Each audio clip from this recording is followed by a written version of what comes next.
Where are you, Andrea? I'm sorry, baby. Forgive me, please. I wanna see you. I'm already in my house, but I'm not in the mood right now. It is my fault. Kung naniwala lang ako, siguro masaya kami ngayon. Hindi sana siya umalis. I hate my life. Pagka-uwi ko ng bahay kanina ay sinalubong ako ni Mommy. Anak, anong nangyari? Bakit ka ba nagkakaganyan? May problema ba? Tell me, I'm willing to listen.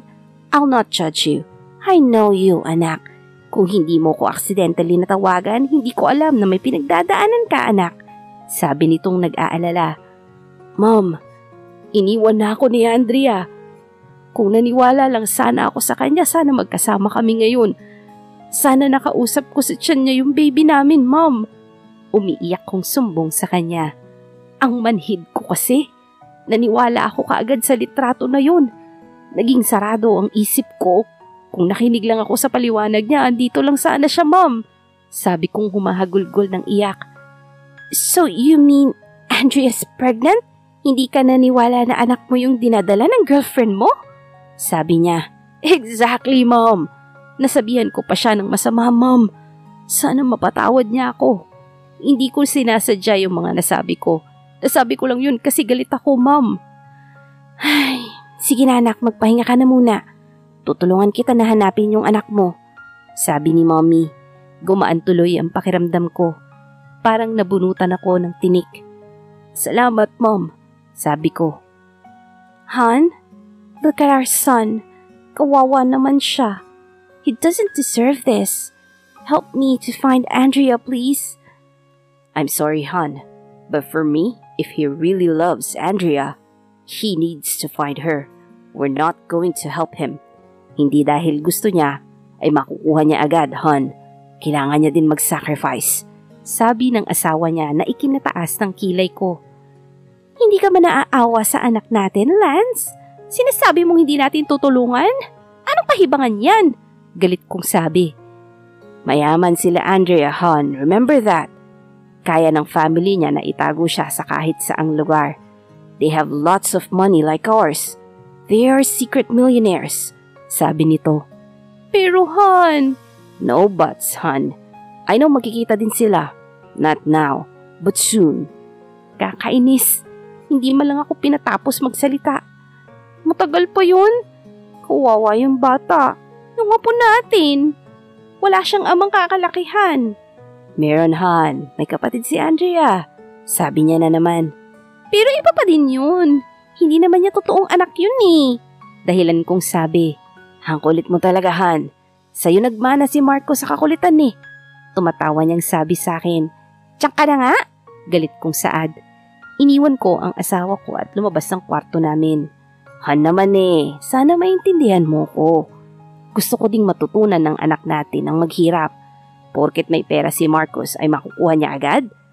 Bahala ka dyan, manigas ka. Inis na wika ni Kate sa asawa niya. Andrea's point of view. Napadilat ako ng mata. Patang lambot. Kuya! Sigaw ko. May naririnig akong yabag papunta sa silid ko. Bakit, Bunso? Nagmamadaling lapit nito sa akin. Kuya naman, di ba sinabi ko sa'yo nagisingin mo ko pag bababa na tayo ng eroplano? Madaya ka eh. Binato ko ng unan. Sapul sa mukha niya. Ang lalim ng tulog mo, kaya hindi na kita sinistorbo kanina. Sabi niyang inaantok. Napahikab kasi siya. Nakita ko. Kuya, nasa bahay na tayo. Kwarto ko to eh. Sabi ko. Oo, nasa bahay na tayo. Akala ko may magnanakaw. Ang lakas ng boses mo. Baka magising sina daddy at mommy. Hinama mo boses mo. Wika pa nito. Labas ka na kuya, sakit mo sa tenga. Nagtalokbong na ako ng kumot. Nakakainis si kuya. Ginising niya sana ako kanina eh. Sige na, matulog ka na. Bukas ng umaga kakausapin ka nila daddy at mommy tungkol sa anak mo. Good night, Bunso. Kisa noo ko. Huwag ka na magtampo kay kuya. Good night din, kuya. Sweet dreams kay Ate Clary. Sabi ko kay kuya. Lagot na bukas. Tsak na madaming tanong sila daddy at mom. Tumakas kasi ako dito. Siyempre, hindi ako makakatakas kung hindi ako tinulungan ni kuya. Kaya ayun, nakapunta ako ng Pilipinas. Marunong ako magtagalog. Kasi sila mom tinuruan ako magsalita ng Tagalog. Kaya nasanay na akong magsalita. Si dad half Filipino at half Canadian. Si mommy pure Pinay. Kinabukasan, maaga akong nagising para maligo. Kinakabahan kasi ako kung anong itatanong nila daddy eh. Tapos na akong mag-aral. Pero yung mga credit cards ko, nakaban. Andun pa naman yung mga sweldo ko sa trabaho nung nagtatrabaho ako dito sa California. May salon ako dito. Yung sweldo ko, iniipon ko dun. Dad, Mom, sorry po. Alam kong na-disappoint kayo sa akin.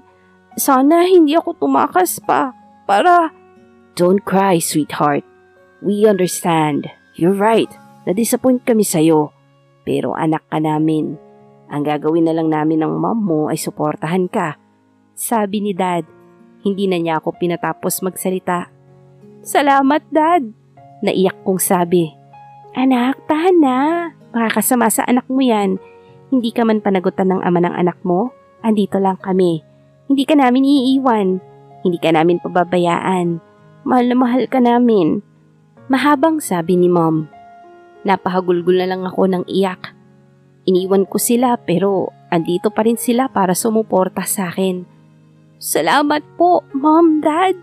Sabi ko at niyakap sila. Alam mo sis, kung alam ko lang na ganito yung mangyayari, hindi na sana kita tinulungang tumakas. Inis na saad ni Kuya Alfred. Stop that topic, Alfred. Saway ni Mom kay Kuya. Okay, Mom. Sweetheart, napag-usapan namin ng mom mong ibalik na yung credit cards mo. Hindi na siya banned. Tsaka bumalik ka na sa salon mo. Kilala na yun ng buong Asia. Nakasanayan na ng mga celebrities ang mga pumupunta doon. Gusto kong malaman nila kung sino ang may-ari ng salon mo. Alam kong gusto mo na yung makita ulit. Nakangiting sabi ni Dad. Talaga po? Bakit hindi ko alam na sikat na pala yung Andrea's Salon, Dad? Excited na akong makita ulit yun. Masaya kong sabi. Tara na, ihatid ka namin ng mom mo. Alfred, sasama ka ba sa amin? Tanong ni Dad kay Kuya. Sige po, Dad. Wala na akong gagawin ngayon. Wika ni Kuya. Okay, let's go. Doon na lang tayo kakain. May secret office ka naman doon, anak, di ba? Naalala mo dati, doon tayo minsan kumakain? Tanong ni Ma'am. Opo, Ma'am. Gusto kong gawin ulit yun ngayon. Magbanding po tayo. Kung hindi po kayo busy ngayon. Sagot ko. Nakalive kami ng dad mo at ng kuya mo. Malaki ang tiwala namin sa manager ng kumpanya namin, anak. Kaya ka na. Sakay ka na. Natatawang sabi ni Mom. Patawarin niyo ulit ako, Dad, Mom. Sorry po. Kahit iniwan ko po kayo, mahal na mahal niyo pa rin po ako. Ang swerte namin ni Kuya po sa inyo kasi kayo yung magulang namin. Right, Kuya? Right, sis. Ginawa lang yun nila Dad at Mom sa'yo. Yung bantayan ka palagi ng mga guards. Baka kasi mapahamak ka. Sambit ni Kuya. Opo, Kuya. Naiintindihan ko na. Hindi ko na kayo ulit iiwan. Hindi na ako babalik ng Pilipinas. Pagkabanggit ko ng Pilipinas, nagtaka ako. Nagtinginan kasi sila Daddy, Mommy at Kuya. Bakit po? Tanong ko sa kanila. May nasabi ba akong mali? Wala! Sabay-sabay nilang sabi. Ang weird talaga nila minsan. Ang nga pala, ilan po yung nagtatrabaho sa salon, Mom? Tanong ko kay Mommy. Kasi nag-uusap sila Kuya at si Dad sa trabaho ata ni Kuya. Mahigit 30 anak katao. Sabi niya sa akin na ikinasigaw ko. Ha? Pasigaw kong tanong. Napalingon sila Dad at Kuya. Anong nangyari sa inyo? Si Daddy. Wala, Dad. Ang dami namang empleyado compare dati. 5 lang yun eh. Nakakashock naman talaga. Mahigit 30 ba naman yung swelduhan mo? Kaloka. Mabuti hindi nalugi. Natatawa-tawang sabi ko sa isip ko. Isipin mo mabuti, sis. Ang laki kaya ng salon mo. 3 palapag kaya yun. Nung dumami na yung customer, syempre kailangang madami ka na ding empleyado. Naghanap ako ng hairstylist kasama ng pedicure, manicure, etc. Ako yung pansamantalang pumalit sang pwesto mo doon nung malis ka. Salamat, Kuya. Sa dami ng trabaho mo, nakuha mo pa na i-manage ang salon ko. Nakakatuwa kasi madami nang nakakakilala ng salon. Masaya kong sabi sa kanya. Basta para sa'yo, sis. O siya, dito na tayo. Tingnan mo, anak. Ang daming customers. Sa labas pa lang yan. Paano pa kaya sa loob na, di ba? Nakangiting sabi ni Mommy. Hala, Kuya! Dad, Mom! Ngayon lang ako nakakita ng salon na madaming customers. Oh my God! Di ba kilalang artista yun, Kuya? Pasigaw na sabi ko. Pumupunta siya sa salon ko, Kuya. Idol ko yan eh. Halika, Kuya, samahan mo ko, dali. Tatakbo sana ako. Sis, dahan-dahan lang. Please lang, huwag kang tumakbo, yung anak mo baka mapano. Nag-aalalang sabi ni Kuya. Oh, oo nga pala. Anak, sorry ah. Nakalimutan kita. Mahina akong sabi. Anak, mauna na kami sa inyo. Sunod na lang kayo, okay? Wika ni Mom. Okay, Mom. Sabay na sabi namin ni Kuya. Tumalikod na sila sa amin ni Kuya. Kuya, samahan mo ko. Gusto kong magpa-picture sa kanya, please. Pagpapaawa ko. Oo na, ang kulit mo pa rin. Tara na nga. Natatawang sabi ni Kuya. Clarence, tawag ni Kuya. Hinanap niya yung tumawag sa kanya at, Oh, hi, Alfred. Ilang araw kang nawala. Who is she? Is she your new girlfriend? Tanong nito. Ikinagulat ko. Marunong kang magtagalog? Nakakagulat naman. Ang pogi niya talaga. Ang cute. At ano daw? New girlfriend ako ni Kuya? Yes, marunong ako magsalita ng Tagalog. May tutor ako. Sabi nito sa akin. Ah, I see. Me? New girlfriend of my own brother? Napahalakak ako dun. Tiningnan nila akong sabay na para bang nababaliw. Hoy, alam ko yung tingin na yan, sabi ko sa kanila. Nakakatawa ka naman, Clarence. Clarence, I told you she's my crazy sister. Siya yung palagi kong kinukwento sa'yo. Matigas ang ulo. Kuya naman, anong crazy sister ka dyan? Pinandilatan ko siya ng tingin. Siniraan ako sa idol ko eh. Hi, I'm Andrea. Nice to meet you, sabi ko dito.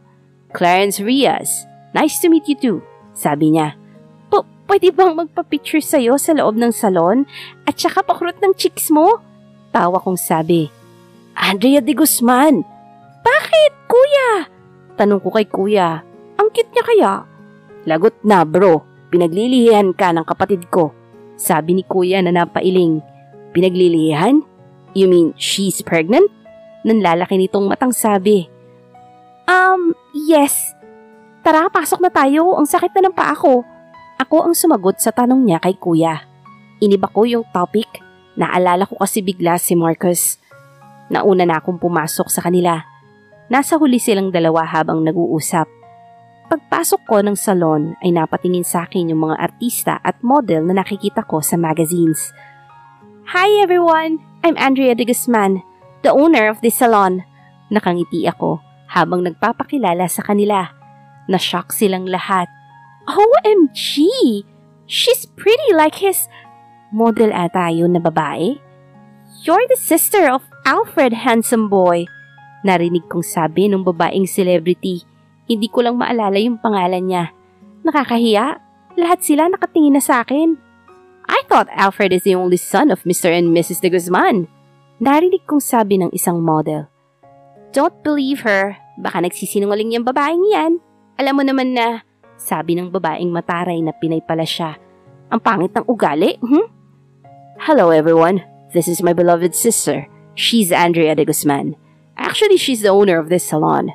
You don't know her because she wanted her life to be private. That's why. I temporarily managed this salon because she's in the Philippines years ago. But now she'll be the one who will manage her own salon today. To everyone and the employees here, she will be your boss starting right now. That's all. Thank you. Excuse us. Sabi ni Kuya sa masungit na boses. Napanganga ako. Wala akong masabi. Siguro narinig ni Kuya yung sinabi ng babaeng nagsabi na nagsisinungaling ako. Pati yung babaeng nagsabi na nagsisinungaling ay napanganga. Hindi yata siya nakapaniwala. Akin na yung cellphone mo, sis. Binigay ko kay Kuya. Tabi ka na kay Bro Clarence. Utos ni Kuya.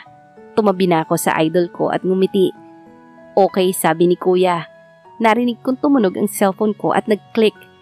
Isa pa, umakbay si Clarence sa akin. Tiningnan ko siya at ngumiti. Tingin ka na sa camera, baka matunaw ako niyan. Tawa niyang sabi. Kinakabahan tuloy ako sa kanya. Tumingin na ako sa camera at kinuhanan kami ni Kuya. Last one, guys. I'll post it on Facebook. Hey, everyone. I want you all guys to look at my camera. I'll be capturing all of you guys, okay? Sabi nito sa kanila. Okay, that's cool. Sang-ayon ng mga model na babae. Halika, Andrea. Tabi tayo. Si Clarence po yan. Siya lang tumatawag sa akin yan. Kinikilig ako. Baby, hayaan mo muna si mommy, ha? Mahina akong sabi. Sis, tingin ka na sa cam. Kukuha na ako ng picture nating lahat. Tumingin na ako at ngumiti. Yung totoong ngiti na halatang masaya. O ayan na sis, naipasa ko na sa cellphone ko. I-post ko na lang sa Facebook. Ano kaya magandang caption? I have an idea. Hashtag the owner of Andrea's salon is back. Hashtag with her idol Clarence and the customers. Hashtag we all boys are handsome and the girls are gorgeous. Kuya, ang OA ng caption mo. Tama ka nga, Andrea. Bro, support na lang ako kahit nakakatawa. Idol mo pala ako. Hindi halata, sabi ni Clarence na tumawa. I don't care, basta ito na yung caption. Masungit na sabi ni Kuya. Si Kuya talaga. Andrea, na-add na kita sa Facebook, pakiconfirm na lang. Sabi bigla ni Clarence, kaya nagulat ako. Okay, sabi ko na lang. Oh, I remember. May shoot nga pala ako, guys. I need to go. Paalam na sabi ni Clarence. Marcus' point of view. 10 years later. Palagi na lang mainit ang ulo ko. Paano ba naman yung kainis na investor? Hindi maayos kausap. Sabi mag-invest tapos hindi naman pala. Sinayang yung oras ko kahapon. Mabuti na din at nag-back out. Alis kayo dyan, sasakay ako. Inis kong sabi. Lagot ang sasabay sa akin ngayon. Matatanggal sa trabaho talaga. Wala ako sa mood ngayon. Nagsialisan silang lahat. Halos yung iba matumba na sa pagmamadali. Gusto kong matawa pero wala ako sa mood ngayon. Salamat naman at naintindihan nila ako. Pinindot ko yung 5th floor sa office ko. Yung shareholder pa namin nagloko. Kainis na talaga yung araw ko. Akala niya hindi ko malalaman. Kaya pala feeling ko may ginagawa siyang kalokohan. Mabuti na lang at nagpaimbestiga ako sa lalaki na yun. At tumpak nga ako. Yung ibang property na ibenta na ng lalaking yun. Dahil sa ginawa niya ay mabubulok siya sa kulungan. Ay, kumusta na kaya si Andrea? Pinahanap ko siya pero hindi mahanap eh. May tumutulong sa kanya para hindi ko siya matagpuan. Pinagtatakpan nila si Andrea. Asan ka na ba, Andrea? Kung hindi ko siya napagsalitaan ng mga masasakit na salita, siguro magkasama kami ngayon. Bakit ba kasi naniwala ako kaagad sa babaeng manloko na Jane na yun? Binuhay niya kaya yung bata? Yung anak namin? Anak? Hindi ba ikaw ang nagsabi na alisin niya ang bata? Sabi ng isip ko. Kasalanan to nung Jane na yun eh. Kung buhay yung anak namin, kukunin ko siya. Yun lang ang dahilan para bumalik si Andrea sa akin. Masama na kung masama. Pero paano pag inalis niya talaga yung bata? Hindi ko talaga mapapatawad yung sarili ko. Anong oras na kaya? Nagugutom na ako. Pagtingin ko sa cellphone ko, 8:00 na ng gabi. Hindi ko man lang namalayan na 8:00 na pala. Hindi ako pwedeng magkasakit. Hahanapin ko pa ang mag-ina ko. Mag-ina? May karapatan pa kaya ako? Paano kung nag-asawa na siya, tapos may anak na silang dalawa? Kung meron na, siguro move on na lang ako nun. Kaya ko ba kaya? Nakaya ko nga ng 10 years eh. Halos alak na yung tubig ko tuwing uuwi ako. Lumabas na ako ng opisina para umuwi na. Sa bahay na lang ako kakain. Kinuha ko yung cellphone ko at tinawagan si Nanay Cindy. Wala pang 1 minuto, sinagot na agad yung telepono. Marcos, napatawag ka. May kailangan ka ba? Sabi niya sa kabilang linya. Diyan po ako maghahapunan. Mahina akong sabi. Sa loob ng 10 taon. Himala naman at dito ka nakakain sa bahay, iho. Sige, ingat sa pagmamaneho. Gabi na. Magluluto pa ako. Pagpapaalam niyang sabi. Okay po, Nanay Cindy. Nagtataka siya nang malaman na doon ako kakain ng hapunan dahil sa opisina ako lagi kumakain. Kaya siguro nabigla siya nang sabihin ko yun. Pinaandar ko na yung kotse. Habang nagmamaneho, lutang yung isip ko. Mapapatawad mo kaya ako, Andrea? Ang daming what if sa isip ko na hindi ko masagot. Natigil ako sa pag-iisip nang magring ang cellphone ko. Sino kaya itong istorbong tumatawag? Hello? Sino to? Hey, billionaire boy! Umuwi ka na. May ipapakita ako sa'yo. Tsak na magugulat ka. Asap, bye! Kainis, binabaan ako kaagad. Ano kaya yung sasabihin ni Sam kay Marcus? At dito na po nagtatapos